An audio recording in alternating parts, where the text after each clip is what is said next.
Hey guys! Hello!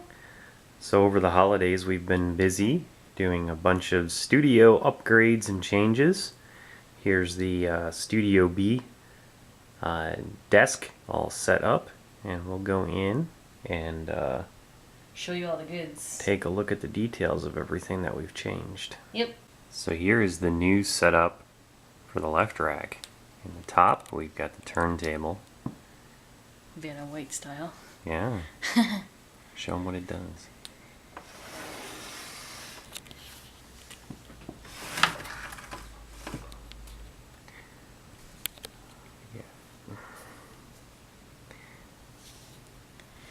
Yep, so you got a 1U rack drawer and cut out the plywood, or not plywood, but the pine pieces that would fit into it, and that would allow us to stick the record player on it. It's also braced on the back. Mm-hmm. Under that we have the 2-channel 15-band EQ. Yep. And that's just doing the RIA curve for coming out of the turntable. Yep. Get it back up to where it's supposed to be. Under that is the patch bay and faceplate for the 4-track cassette machine. Yeah. This is, I don't even know how many days of work.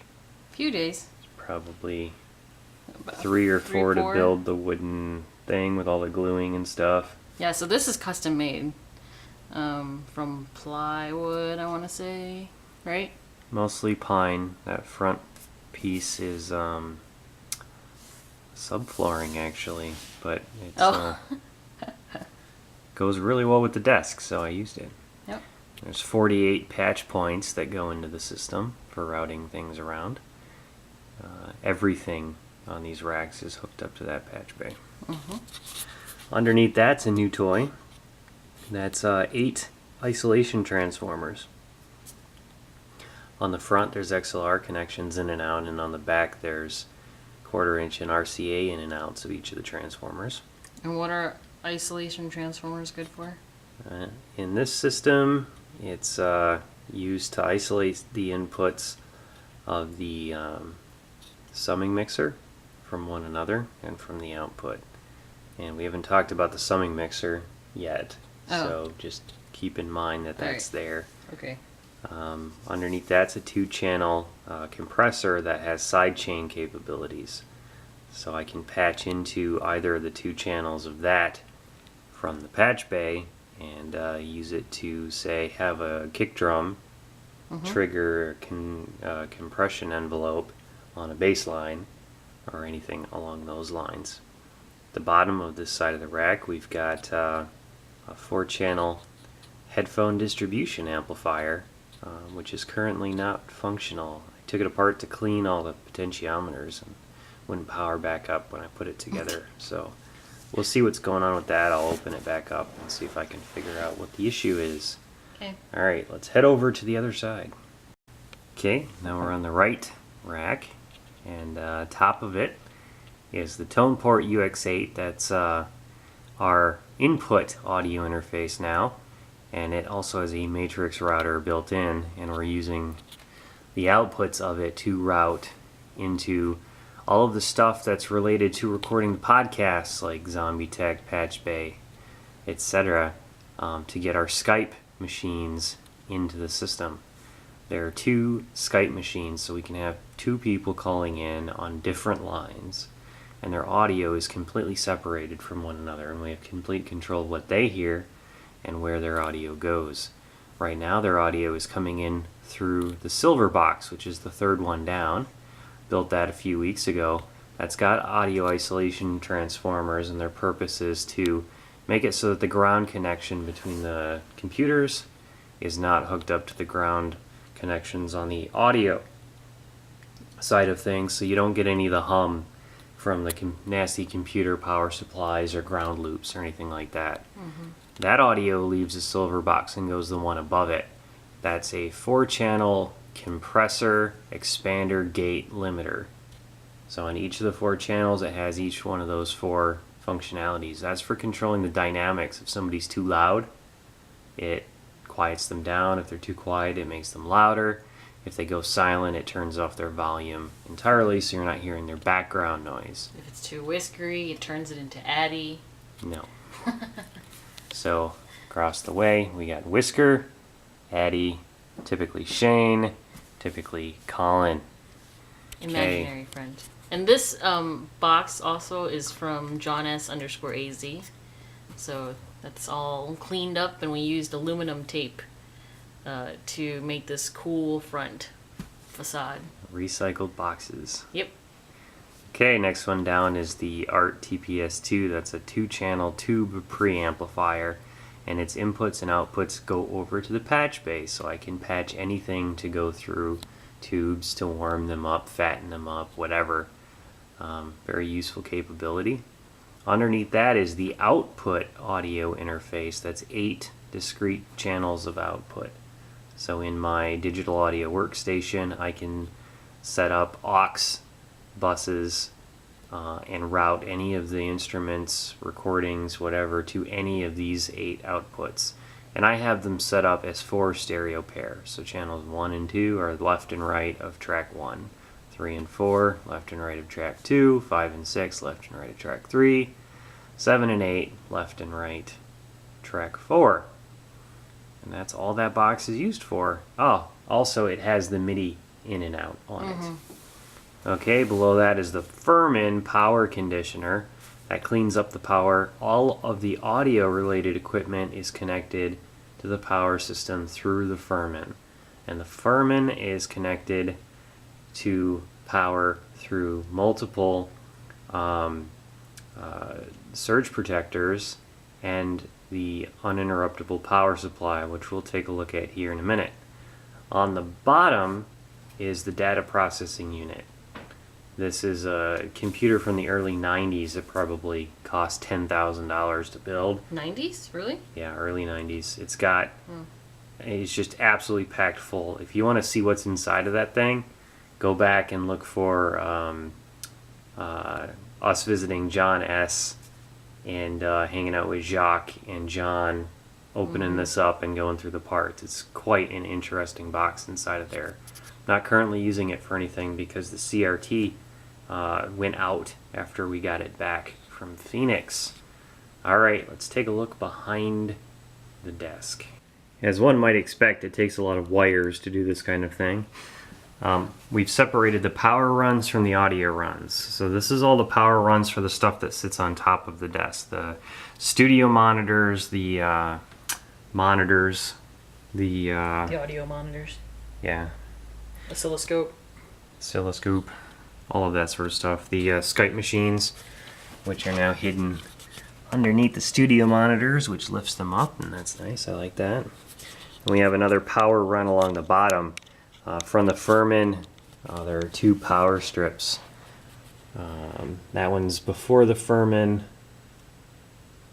No, that one's after the Furman. So that one comes out of the wall and goes to the Furman. This one comes out of the Furman, and there's another one on the other rack that comes out of the Furman. So there's 2 surge protectors off the Furman and 1 before the Furman. All of the monitors and stuff, like computer monitors and computers, are hooked to the one before the Furman. And along the bottom we've got the KVM connection. And then in the channel we have the snake connection that connects the 2 sides of the desk together. Let's take a look inside behind rack right. So here's inside behind the right side rack. And at the top you can see all the I/O of the UX8 input audio interface, and we're using up all of its functionality. You can see all of the compressor sends there underneath it. And then there's the Skype audio isolation box, the silver one there. Under that, you can sneak in here. There's the ART preamp. And then under that, we've got the output audio interface, and you can see all 8 channels of that are going into the big snake bundle. And in the bottom, we have our giant old data processing unit, just taking up 5U of rack space just to fill things out.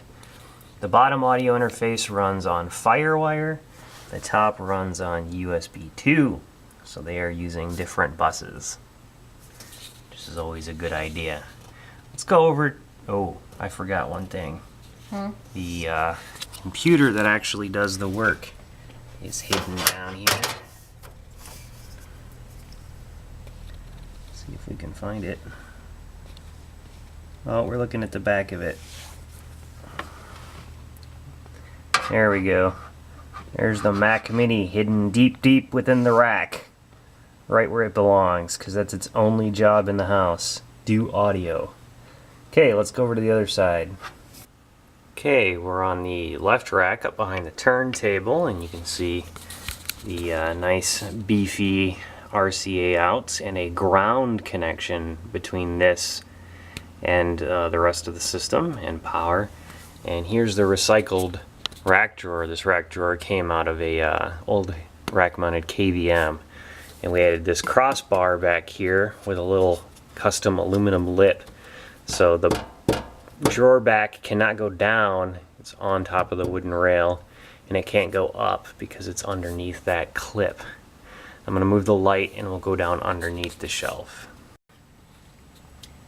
Okay, we're down underneath this rack mount shelf, and you can see there's the 2-channel 15-band EQ. The audio from the record player goes into it and then back out and heads into the back of the patch bay unit.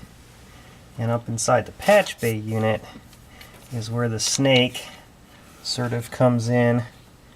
You can tell there is a whole wall of 1/4-inch jacks in there, and sitting down inside of it you can see the orange box.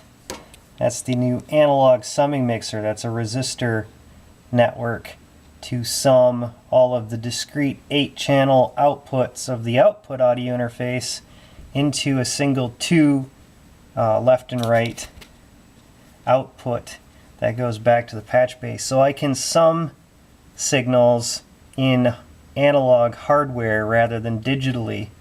And if you want to get more information on that, we did a big long patch bay episode on it, and we may cover some more next time I take that out. There's the ins and outs of the audio isolation transformer array. That's the feeds coming into it are straight out of the patch bay, and they go up into the colored wires going into the summing mixer. And on the bottom we've got the tube compressor and a whole lot of big snake bundle in here. This took a lot of work. So there's that side of things. So here's the patch bay, and we'll just walk you through it real quick. I've got a little cheat sheet here so I know how to wire things up. And basically these two are columns of 8. So coming in here are the 8 audio outputs from the output audio interface, these 8. And these are the inputs into the isolation transformer. So the outputs of the system are wired into the audio isolation box, and that feeds into the summing mixer. And the outputs of the summing mixer, if I look at my little cheat sheet right here, are these. So I would take these two and return them up into a mic preamplifier somewhere.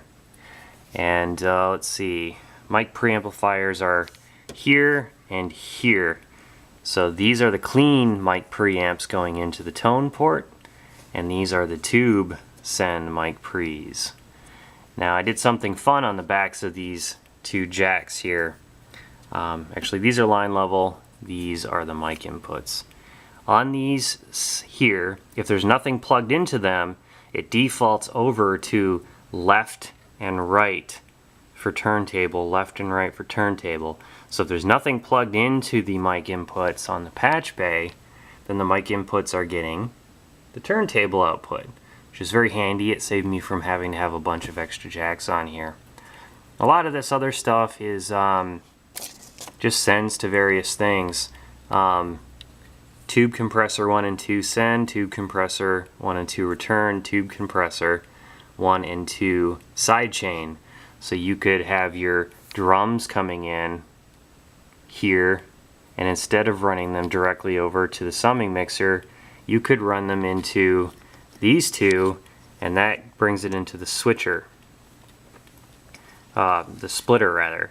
So these, and these are all connected to each other. So if you plug a set into these, you've got 2 more copies of it to go out. 1 copy to go off to the summing mixer, another copy to go to the side chain of the compressor, so that your drums can be the controller for how much compression is being applied to your bass line, which you may take from this pair and send into the compressor, return back out of the compressor, and then go over to the mixer. So you're actually doing your compressor in hardware. If I want to plug in my Game Boy, I would also use these splitters. So you'd plug your Game Boy into here, which is a stereo TRS, and you'd get left and right here. And if you've got 2 things, you'd plug the other one into there and you get left and right out of there. I wanted to build that functionality into the patch bay so that I don't have to have as many adapter cables floating around. And these 2 are very simple. You've got the left and right line in, that's line out. Left and right line out of the tape machine, and left and right line in, left and, or A and B in, because it's not necessarily left and right, because you can set what you want them to be. So A and B line ins to the tape machine. So I can, instead of pulling the returns from the summing mixer here directly up to a input into the tone port, I could, say for example, take the summing mixer returns out of here, run them into the inputs of the tube preamp, bring the outputs of the tube preamp, and feed those into the line ins of the tape machine. So I could have my Game Boy and a drum machine or whatever going into the system, never going into a computer at all, getting summed through the analog resistor network, make up gain through the tube amplifier stage, and then print directly to tape, never getting into a computer at all, which is very cool. So that pretty much wraps up the new functionality in here. I also wanted to quickly mention that we have Logic Pro X now, which is enabling us to do amazing, brilliant things in the near future. Look forward to that. If you have any questions about any of this rack gear stuff or patch bay in detail, just ask and I'll be happy to answer in comments. Now we're going to go inside the machine room where all of the computer servers live and see what we did there. Okay, now immediately you could probably hear why we keep this stuff inside of the machine room, hidden behind the wall. There's all of Addie's feeds coming in and her computer, and all of the networking that goes into the rest of the house sort of runs along this cable management system. And we got the network switch on the wall there, and that of course ties into the routers, cable modem, etc. There's the Minecraft server, and where our IRC stuff is hosted. All of our IRC clients are on that machine. And there's the video editing machine humming away. And there's the backup video editing machine, my old machine, sitting in here. As far as specs, I mean, there's nothing special going on here. We just use what works until it breaks and then redo it. I took all of the lines that feed into the desk and they just go through an outlet. I pulled the outlet down off the wall and ran it through there so that we didn't have to put any holes in the wall. And back here you can see the latest addition. Hidden down there is the UPS that we got as a DigiWish this year, and this sort of sparked off redoing the machine room and tying everything together and redoing all the wires and making it all nice and neat. So there's the machine room. Let's head over to Addie's office and see what change we made there. So, last month it was my birthday, and Whisker got these really nice drawings for me, and also got the reclaimed barnwood frames to put them in. And so I have them in my little desk area. It's a very whiskery picture. And then, of course, we had to have a few technological advances, and so that involves putting a panel, is it panel mount? Can you say that? Flush mount? Flush mount panel with extra functionality. So that XLR cable goes to my mic. Ta-da. Hello, Mike. For when we want to Skype and game and talk shop. Podcasts. And then this is to my headphones. And then this switch towards me gets my computer audio, and then away I can hear the conversation from Whisker's studio and get monitored and all that good stuff. Yep. So before I used to have to switch jacks and have all sorts of complex things going on. But now it's all functional. So there's the studio workshop updates up here over the holiday season. And we'll be getting back to the normal progress stuff over the next few weeks here. We've been taking some time off to get some things done, and we're back to it. Yep. Bye. Bye.